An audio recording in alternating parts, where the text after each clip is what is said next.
Get in. Let me take you home. Single mom helps an old man walk in the rain. The next day, his lawyer knocks on her door. The rain fell in sheets that Thursday evening as Melissa Carter squinted through her windshield, already running late to pick up her daughter from after-school care. That's when she spotted him, an elderly man struggling along the sidewalk, his cane slipping on the wet pavement, his thin jacket soaked through. Without hesitation, she pulled over and rolled down her window.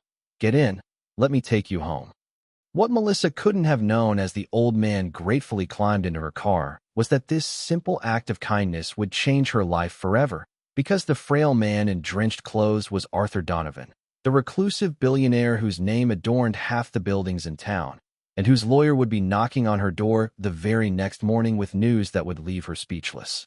If you're already feeling the pull of this unexpected encounter and wondering how a single moment of compassion can transform lives, hit that like button and subscribe to our channel for more stories that remind us how the smallest acts of kindness can lead to the most extraordinary outcomes.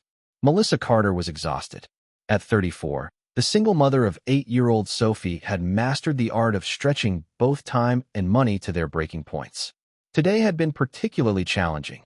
A patient at the dental office where she worked as a hygienist had complained to management about her, threatening her already precarious employment. Her ancient Honda had made an ominous new rattling sound all day, and now, the thunderstorm was making her late to pick up Sophie from the after-school program that charged by the minute for tardiness. The windshield wipers fought a losing battle against the downpour as Melissa navigated the familiar streets of Oakwood, a once prosperous town now struggling after the closure of the manufacturing plant that had employed a third of its residents. She was so focused on making up time that she almost missed the hunched figure on the sidewalk, an elderly man inching forward with a cane, one slow step at a time, completely exposed to the elements.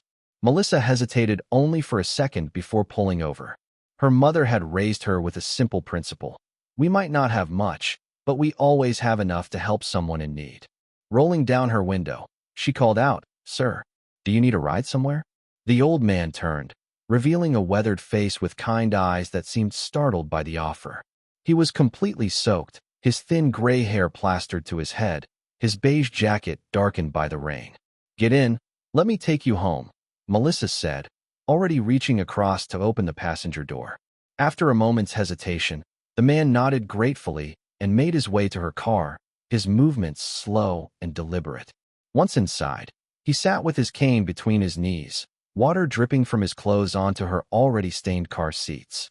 "Thank you, young lady," he said, his voice surprisingly strong despite his frail appearance. "Not many people would stop these days." "No problem at all," Melissa replied, pulling back into traffic. "Where can I take you?" "Hillcrest Road," he said, "the house at the end." Melissa tried to hide her surprise. Hillcrest Road was in the wealthiest part of town, with sprawling estates hidden behind manicured hedges and security gates. It seemed an unlikely home for someone dressed so modestly and walking alone in the rain. "I'm Melissa, by the way," she offered, turning up the heat to help dry his clothes. "Arthur," he replied simply. "Arthur Donovan." The name tickled something in Melissa's memory, but she couldn't quite place it. They drove in comfortable silence for a few minutes before Arthur spoke again. "You seem to be in a hurry. I hope I'm not delaying you." Melissa glanced at the dashboard clock and sighed. "I'm picking up my daughter from after-school care. They charge extra if you're late, but it's fine. Some things are more important." Arthur nodded thoughtfully. "Your daughter, what's her name?" "Sophie. She's 8 and already smarter than I'll ever be," Melissa said with a proud smile. "Children often are," Arthur chuckled. "Do you have family nearby to help with her?" The question might have seemed intrusive from someone else, but there was something about Arthur's gentle manner that invited confidence. "It's just us," Melissa admitted. "My mom passed away 2 years ago, and Sophie's father. Well, he decided fatherhood wasn't for him before she was even born." Arthur frowned. "That must be difficult." "We manage," Melissa said with the practiced optimism of someone who had no other choice. "Sophie's worth every struggle." As they turned onto Hillcrest Road, the rain began to ease. The street was lined with enormous oak trees and properties hidden behind stone walls. At Arthur's direction, Melissa pulled up to an imposing wrought iron gate with a discreet intercom system. "This is you?" she asked, unable to hide her surprise. Arthur nodded. reaching for a small remote in his pocket. The gates swung open silently, revealing a long driveway leading to a stately stone mansion partially visible through the trees. "Would you mind driving me to the door?" he asked. "My housekeeper will be worried sick." Melissa drove slowly up the winding driveway, taking in the immaculately maintained grounds. The house itself was beautiful but not ostentatious, a three-story stone structure with large windows and a covered entrance where she stopped the car. Before Arthur could open his door, the front door of the house flew open and a middle-aged woman rushed out, concern etched on her face. "Mr. Donovan, we've been so worried. George has been out looking for you for hours." Arthur waved away her concern. "I'm fine, Mrs. Winters. This kind young lady rescued me from the storm." He turned to Melissa. "Would you like to come in? Dry off a bit before continuing your journey." Melissa glanced again at the dashboard clock. "I really should get to Sophie, but thank you." Arthur nodded in understanding. "Of course." He reached into his jacket and pulled out a slightly damp business card. "Please, take this. I'd like to thank you properly for your kindness." Melissa accepted the card automatically, glancing at it briefly before tucking it into her purse. "No thanks necessary. Anyone would have done the same." "No," Arthur said with surprising firmness. "They wouldn't have. Goodbye, Melissa. And thank you again." As she drove away, Melissa finally remembered why the name Arthur Donovan had sounded familiar. He was one of the wealthiest men in the state, the founder of Donovan Industries, which had once been the economic lifeblood of Oakwood before his son had moved operations overseas. The Donovan name was on the hospital where Sophie was born, the library where they spent Saturday mornings, and the now-empty factory building at the edge of town. She shook her head in disbelief. She had just given a ride to the man whose business decisions had indirectly shaped the struggling economy of her hometown. And he had been walking alone in the rain, dressed like any other elderly pensioner. By the time Melissa reached the after-school program, she was 15 minutes late. The supervisor, Mrs. Patel, gave her a disapproving look as she calculated the late fee. "That'll be $7.50 extra today, Miss Carter." Melissa bit her lip as she dug through her wallet. That was exactly what she had set aside for gas to last until payday. But before she could respond, Sophie came bounding over, her dark curls bouncing and her backpack nearly as big as she was. "Mom, I got an A on my science project. Ms. Wilson said it was the best in the class." Melissa's financial worries momentarily forgotten, she hugged her daughter tightly. "That's amazing, sweetie. I knew all that hard work would pay off."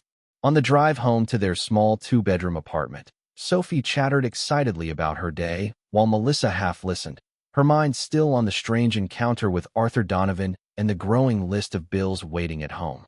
Their apartment was in an aging complex on the outskirts of town, clean and safe, but showing signs of wear that the management company was slow to address.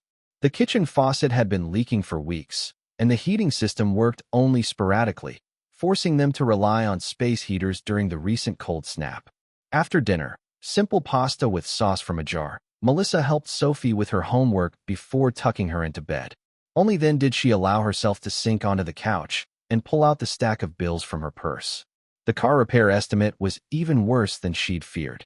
The dental office where she worked had cut back her hours again, and the letter from the apartment management announced a rent increase effective next month.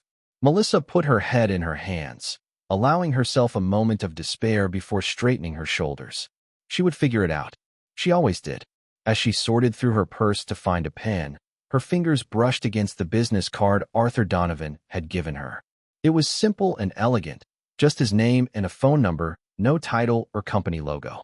On the back, he had scribbled in surprisingly neat handwriting, "A kindness repaid is a kindness multiplied." Melissa smiled faintly at the sentiment before setting the card aside. She had more pressing concerns than cryptic messages from eccentric billionaires.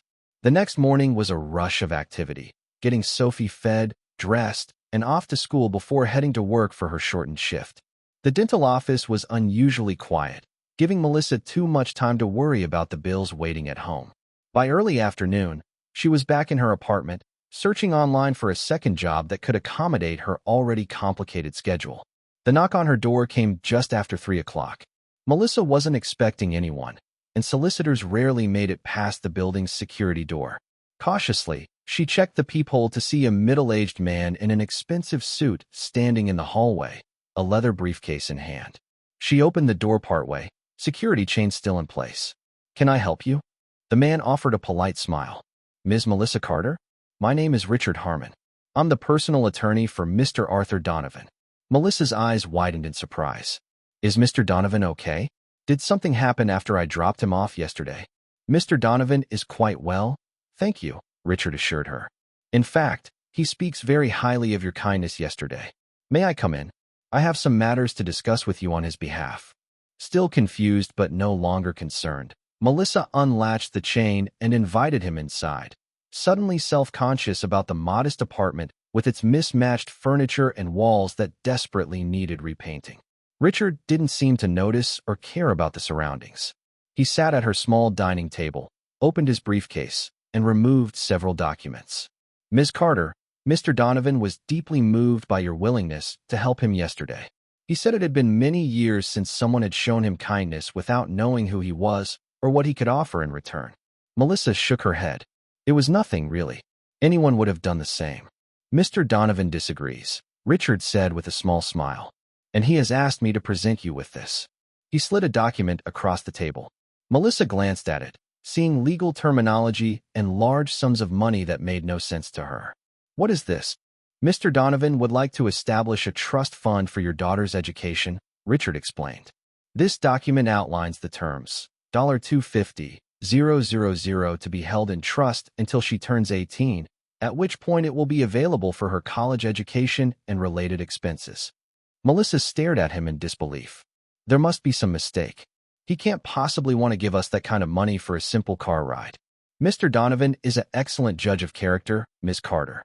He believes your kindness reflects the values you're instilling in your daughter, and he wants to ensure she has every opportunity to succeed." Melissa's hands trembled as she tried to process what was happening. It's too much.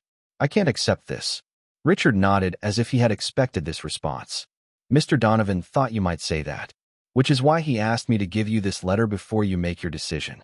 He handed her an envelope with her name written in the same neat handwriting she had seen on the business card. Inside was a single sheet of heavy stationery.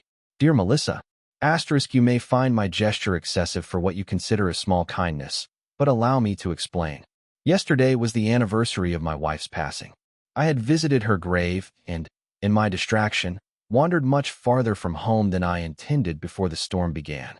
When you stopped for me, I was not merely wet and tired. I was lost in more ways than one. Asterisk.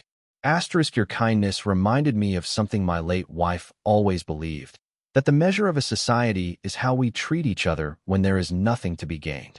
You stopped for an old man in the rain not knowing who I was, asking nothing in return. Asterisk. I have been fortunate in business, but have made mistakes along the way. One of my greatest regrets was moving Donovan Industries overseas, a decision that hurt Oakwood deeply. While I cannot undo that choice, I can try to make amends in small ways. Asterisk. Please accept this gift for your daughter. Consider it not repayment for a ride, but an investment in the future of a child being raised with the values our world so desperately needs. Asterisk. With gratitude, Arthur Donovan. Melissa read the letter twice, tears welling in her eyes. She looked up at Richard, who was waiting patiently. He really wants to do this for Sophie? Richard nodded. Mr. Donovan is quite determined. And if I may speak frankly, in the 15 years I've worked for him, I've never seen him so moved by an encounter. Melissa took a deep breath. The practical part of her mind, the part that had been stretching dollars and counting pennies for years, recognized what this would mean for Sophie's future. No more worrying about how to afford college. No more fear that her bright, curious daughter would have her potential limited by financial constraints. What would I need to do? She asked finally. Just sign these documents, Richard said, sliding them forward with a pen. The trust will be established immediately, with quarterly statements sent to you. Sophie will have access to the funds when she turns 18, specifically for educational purposes. As Melissa signed her name, she felt a weight lifting from her shoulders, a worry so constant she had almost forgotten what it felt like to be without it. There's one more thing, Richard said, reaching into his briefcase again. Mr. Donovan mentioned your car was making some concerning noises. He placed a set of car keys on the table. There's a Honda CR-V parked in your building's lot. It's 3 years old, very reliable, and fully paid for. The title and insurance documents are in the glove compartment. This time, Melissa couldn't hold back her tears. I don't understand. Why would he do all this? Richard's professional demeanor softened slightly. Miss Carter, when you reach Mr. Donovan's age and level of success, you gain perspective on what truly matters. He has more money than he could spend in several lifetimes, but genuine kindness? That's something his wealth rarely attracts. After Richard left, Melissa sat at her table for a long time, trying to process everything that had happened. When it was time to pick up Sophie from school, she went downstairs to find the dark blue CRV exactly where Richard had said it would be, clean, well-maintained, and with a booster seat already installed in the back. Sophie was delighted with the new car, bouncing excitedly in her seat as Melissa explained that a friend had helped them out. She decided to wait before telling her daughter about the trust fund, wanting to find the right words to explain such an extraordinary gift. That evening, after Sophie was asleep, Melissa sat down to write a thank you note to Arthur Donovan. She struggled to find words adequate to express her gratitude, finally settling on simple honesty. Dear Mr. Donovan, thank you seems woefully inadequate for what you've done for Sophie and me, but it's where I need to start. Thank you for your generosity, your kindness, and for seeing value in a simple act that I was raised to believe was just basic human decency. The trust fund for Sophie's education is a gift beyond anything I could have imagined, and one that will change the trajectory of her life. The car solves problems I wasn't sure how I would overcome. But beyond these material gifts, you've given me something equally precious: hope and the reminder that kindness matters. I've told Sophie that a friend helped us with the car, but I haven't yet explained about her education fund. When I do, I promise to ensure she understands that this gift comes with responsibility, to work hard, to value education, and most importantly, to carry forward the lesson that helping others is never wasted, even when there seems to be nothing to gain. With deepest gratitude, Melissa Carter. The following Saturday, Melissa drove to Hillcrest Road, Sophie beside her, to thank